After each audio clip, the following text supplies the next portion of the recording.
ونصلي على رسوله الكريم أما بعد فأعوذ بالله من الشيطان الرجيم بسم اللہ الرحمن الرحیم۔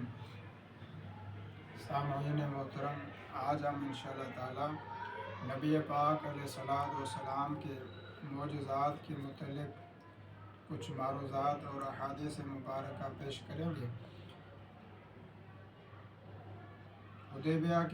صلح حدیبیہ کے موقع پر نبی کریم علیہ الصلوۃ والسلام کے صحابہ کرام کے پاس پانی پینے کے لیے نہیں تھا اور وضو کرنے کے لیے پانی نہیں تھا، پانی کی قلت تھی، تو صرف ایک پیالے میں پانی تھا جو نبی پاک صلی اللہ علیہ وسلم کے سامنے موجود تھا۔ تو صحابہ کرام حضور علیہ الصلوۃ والسلام کے طرف دوڑے تو نبی کریم علیہ الصلوۃ والسلام نے ان صحابہ کو دیکھا تو حضور علیہ الصلوۃ والسلام نے ان سے پوچھا کہ بھئی آپ کیوں دوڑتے ہو، کیا وجہ ہے؟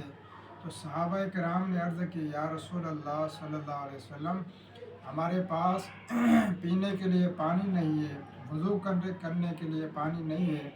تو آقا کریم علیہ الصلوۃ والسلام نے اپنا دست مبارک اس پیالے کے اندر رکھا تو نبی کریم علیہ الصلوۃ والسلام کے انگلیوں کے درمیان میں سے چشمے جاری ہو گئے۔ حضور علیہ الصلوۃ والسلام کے یہ عظیم معجزہ، تمام صحابہ کرام نے پانی پیا، وضو کیا۔ کسی نے ایسے جابر سے پوچھا تھا کہ اس وقت آپ کی تعداد کتنی تھی؟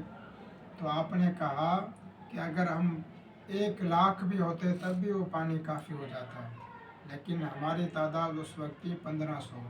تو یہ حضور علیہ الصلوۃ والسلام کا عظیم معجزہ